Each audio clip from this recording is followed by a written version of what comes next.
Good morning, everyone. Good morning. Definitely, let me just give my feedback right away. It's an honor to be amongst such innovative thinking individuals and teams and companies. Definitely, Ahmed, congratulations. Kudos to you. Jacob as well. I hope my presentation lives up to these guys as well. And Valerie, I know she's not here, but kudos to her as well too. And Trish and Ann and the whole ARIES team and all of the other organizations affiliated with it. My name is Foluwa Rewane. And I will be talking a little bit about two of my companies. I'm going to focus specifically on one company right now. But just to give you a little bit of background on myself, I have been in the IT technology industry for about 14 years. That's constantly working outside of my student side of things. And I've worked successfully with different type of infrastructure projects, project management, and networks and stuff like that. So I've definitely kind of cut my teeth when it comes to infrastructure management. And this is going to play a part in the reason why. I am a graduate of York University, as well as Sheridan College, and attended Seneca College. Unfortunately, I didn't attend Centennial. They did have a CCNA program, but maybe the long-winded raid that I took to come on board and be affiliated with the school and the Center for Entrepreneurship, all those lovely people there, is well worth the long route. I've worked for a few companies. I've worked for Shoppers Drug Mart, IBM Canada, Nestle Canada, NetSuite Canada, which is Larry Ellison's startup baby from a few years ago when it went IPO. And like I was introduced, I am now CEO and co-founder of a company called Iron Defense Security Corporation and a social media company called FDMx Solutions. So FDMx Solutions, I'll spend a little bit of time on them, but I'll focus on it and I'll focus more on Iron Defense. So FDMx Solutions is an IT consulting company. And basically what we do is anything from social media, automation, and tweeting, and all of those things. It's a full service company. And it's basically, it was developed for small businesses that wanted an enterprise scale solution, but couldn't afford it, or just the enterprise solution was just too big for them to actually be scaled down. So we kind of got in the middleman, and basically got in there and took the solution and scaled it down from a cost perspective, from a functionality perspective, and be able to offer small businesses the ability to have that big business feel. So everything from hosted exchange to social media to encrypted email, data backup, all of the sorts. Let me focus on Iron Defense. So Iron Defense is my latest startup, and I'm really excited about Iron Defense because we are in the business of critical business continuity operations, and that's a really long-worded long-worded phrase for just being able to keep your business up and running. And what is it that we're doing is that we actually have a specific product, an actual appliance. An appliance is just a way that it's like a server, a router, it's an actual box, a machine that allows you to back up your data, not only to the appliance, but also to the cloud, so it's a hybrid. And the reason why I'm excited about this is because we're going to be taking it to regions in developing countries where internet connectivity uptime is a little bit spotty, as well as the power sources. And not knocking developing countries, I've been to a few of them and beautiful places, but when you're trying to connect to make a call or connectivity, a phone call or connectivity, you know, when it goes down, it really goes down. So we're looking at places like Africa, we're looking at places like the Middle East to be able to work with our solution. We call it the magic box right now. We don't have a specific, it's the actual pseudonym or code name for it. And it allows you, like I said, to be a hybrid storage device that allows you to do on-premise cloud. It has a firewall in it, and it has military implementations as well too. We have the opportunity to go over to South Africa to work with an organization that organizes a conference specifically for military, government, and big business. And our enterprise device is going to be one of the flagship products there to actually talk about and highlight at that section. But one of the things that I wanted to do was not to focus more on my company, but kind of focus on some of the lessons that I've learned being affiliated with the Center for Entrepreneurship. And working with the advisors, working with Centennial College, working with some of the other organizations affiliated with Centennial and with innovation as a whole. So my discussion, and it's going to be very quick, I won't bore you and stuff like that. It's called Pushing, Pulling Innovation. So innovation, first of all, innovation is a state of mind. And in my two companies, we practice innovation as a state of mind. In our offices or in the technology and digital domain, creating solutions for our customers are not just about responding to what has already happened, but it is a way for us to navigate my companies beyond the discomfort, and it actually is a discomfort when it comes to change, but also being able to govern ourselves and be ready for addressing market changes, customer changes, and making ourselves relevant in the form of being today's innovators. Some companies that call themselves innovators, but they only operate within a contained, myopic type of environment. And I don't think you can be an innovator if it is that you're just like this, even though some gurus, quote unquote gurus, tell you that you need to be myopic when you're building your business. We actually believe the opposite. And some of these companies, they can't compete on a global arena. And whether you're Jacob or Ahmed, and if it is that you're just serving a specific region, don't be fooled. We are now operating on a global scale. Even if it is that you're just servicing the GTA, there's a company that can come in from India, there's a company that can come in from China, Africa, the Caribbean, US, wherever, and basically compete with you. So even if it is you think you have your market cornered and you think you're just being focusing regionally or within a city, you have to think again. That's not going to happen. We never know when our next competitor is going to show up or where they're going to be. So that's the challenge to it. Customers, innovation is an investment. It definitely is. And it's more than just a project or an initiative. Innovating makes a place for us in the world. That's what innovation does. It gives us our soapbox. It gives us our place in the world.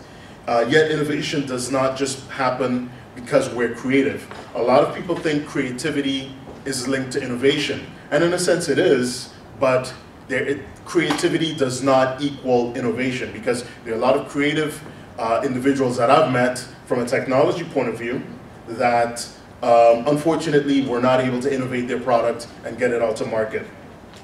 So innovation requires a few things. Innovation requires leadership, innovation requires change management, and innovation requires value-centered governance.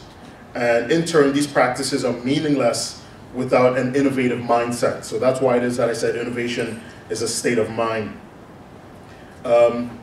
Companies that are embracing new ways of thinking are performing and changing the way how the game of business and how business operations are done.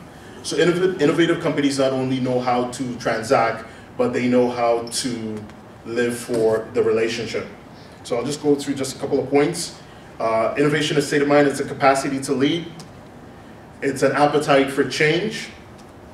It's a desire to add value and be valuable and act with values, which is really important, because you can be innovative, but you can be unscrupulous. Are you really an innovator? It's within, and I can't remember who was mentioning it this morning, that innovation within ethics is true innovation, and having a mindset of innovation.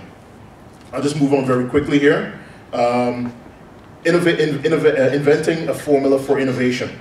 So inventing a formula for innovation, when trying to set the stage for innovation within my two companies, it requires an act of destruction.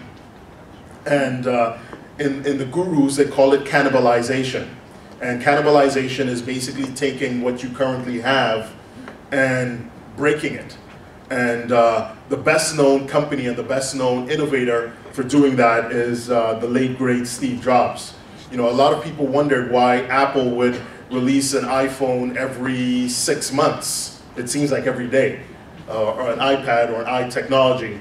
But basically what they were doing was that they were constantly, they had perfected the art of innovation. So they weren't waiting for the competitors to cannibalize their product.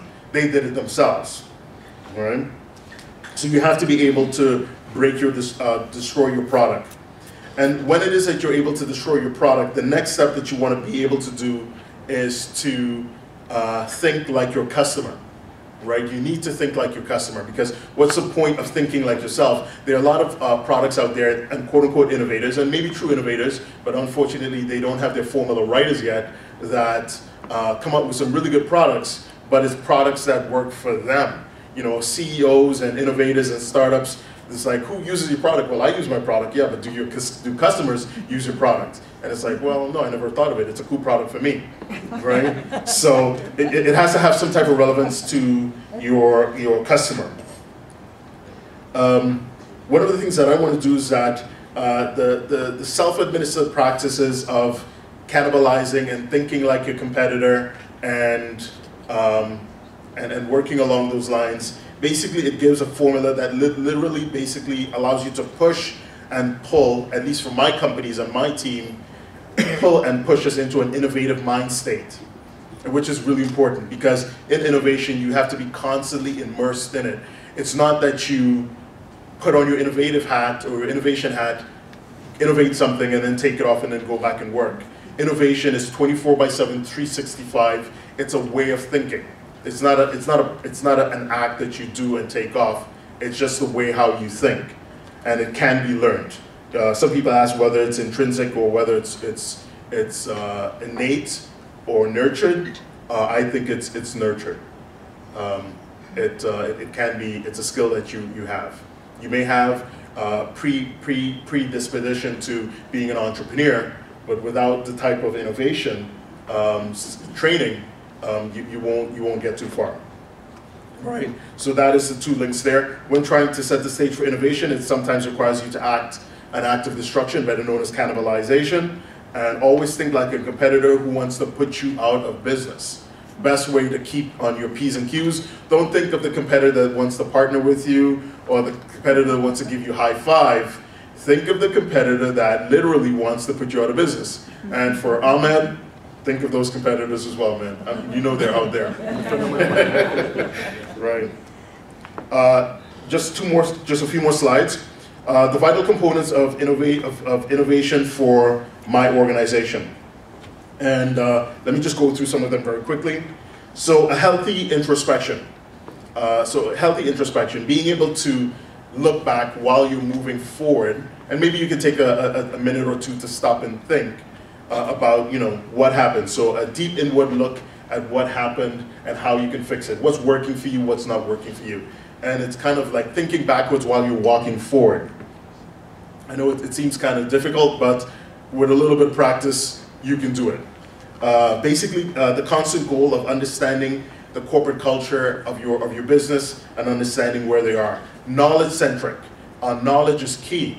Again, you know, guys like Jacob and Ahmed, they realized that they had an entrepreneurial flair, but having no knowledge or understanding of how to develop that product or how to even go about creating that product doesn't make you an entrepreneur. It just makes you a hobbyist, or an armchair hobbyist, I should say, right? So when it is that you come to a place like Seneca and some of the other organizations where it is that they teach you, whether it be aerospace or the chemical putting together building blocks, or whether it be technology, you definitely need education to be able to build your company. And it could be maybe just taking a business course or whatever it may be. Centennial is perfect for that. The entrepreneurial group is perfect for that. But let me move on. Unencumbered teams. Unencumbered teams, being able to hire and partner with people and employees and teammates that basically drive your business. My team I and Defense, we consist of, as far as on the executive level, 3 individuals, including myself. and I consider myself the cheerleader. I bedazzle and I glitter up stuff and I do all of that stuff. But my true guys, my two other partners, you know, they're architects, network architects, and hardware architects, and they're technical. And I consider myself technical, but these guys are definitely way out there with hardware and with infrastructure. Courageous leaders. I don't know if I consider myself courageous per se, but definitely being able to make those decisions that need to be made. And I know Jacob and Ahmed can relate to that, as well as every other entrepreneur in here or every other leader. Sometimes you need to make those tough decisions. So if it is that you are adverse to conflict or being able to make those decisions that at the crunch time when you need to make them, definitely courageous leaders are required within our organization. Obsession with the customer. Like I said, an obsession with the customer is really important because it allows you to, because we're obsessed with the customer, we constantly innovate and think about the customer. Because we are obsessed with our customers, it drives us to bring our product to market. Because we're obsessed with the customer, our profiles of the customer stays on our forefront of our minds. So, sure, not a problem. So as I'm wrapping up here at this particular point, the last set of slides that I want to talk about are just the qualities of innovators. So an innovator has to have rigor. So basically that means that you can withstand the test of time. Collaboration, you have to be able to play well with others. You can't just be in the sandbox all by yourself and think you're going to be an innovator. You got to play well with others. Openness. A lot of people think innovation is just being able to be closed-minded. Open innovation is the best type of innovation. Share your ideas, share your products. It's all collaboration. People are going to steal your ideas, yes, so you have to have it all IP, but you know, get in a group setting where it is that like-minded individuals share your ideas and your practices. Maturity. A lot of people think, oh, you have to, you know, the startups and the young people are the ones who are innovators. There's a level of maturity. You don't want a snotty-nosed kid running your business. Patience. You got to be patient. Even though in technology everything is real time, patience is key, because even if it's real time, it's still taking nanoseconds to get done, and you still have to wait a little bit. And then dedicated to delivering value. You can't be an innovator and just think, I'm just going to make $1 million. You have to have some type of value behind your product. In the end, being an innovator, an innovative entrepreneur has afforded me to make myself into my own brand. And I don't want that to be seen as me being a vanity CEO, because I'm not. It has allowed me to be an entrepreneur and not an employee. I know Ahmed has mentioned that in his presentation, Jacob as well, and everybody else. That's the beauty of entrepreneurship. But innovation has allowed us to be that type of entrepreneur. And it has allowed me to work with ideas. So in the end, not to make it political, I definitely want to thank all of the organizations out there that support entrepreneurship within the community, entrepreneurship within schools. You know, entrepreneurs, it's not just a fad, it's not just a fly-by-your-rare type of program or practice. It's now everything that, it's a skill to it. So, thank you. Wonderful.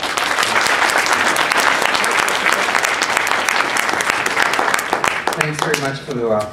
Okay, we've got time. We're going to, if anyone has, I'll take one question, because we are close to lunch, and I'm going to suggest that if you'd like to speak with Foluwa more, I think you're staying for lunch? Oh, yes. Good. Yeah. So, any question from the floor? Nate. Nate. Pleasure hearing your talk, and also your sense of entrepreneurship. Very visual, we said around the table about the snotty-nosed kid running the company. Yeah. Great visual. The question, when you were at the table, you talked about manufacturing in Canada, not in China, elsewhere, because is it for, we've heard stories, horror stories of network devices being manufactured in China, and then they're used for military applications in other parts of the world. And Chinese government's listening in on everything, yes, so to speak. yes. That's exactly it. Iron defense, again, one of the segments or one of the components that or sections that we want to focus on is a military section. And again, going out to China, not knocking China, the leverage of cost is amazing there. But because of the fact that it's a military grade product that we're trying to bring out, we need to control every aspect of the manufacturing process, every aspect of the whole cycle. So having it on Canadian soil is going to cost us a lot of money. We're going to pass that on to the customer, obviously, but at least we're going to be able to maintain a level of quality of our product and of our device that puts us at a different level. So, yeah. Okay, thank you very much for your presentation again. Encourage you to connect with Foluwa over lunch.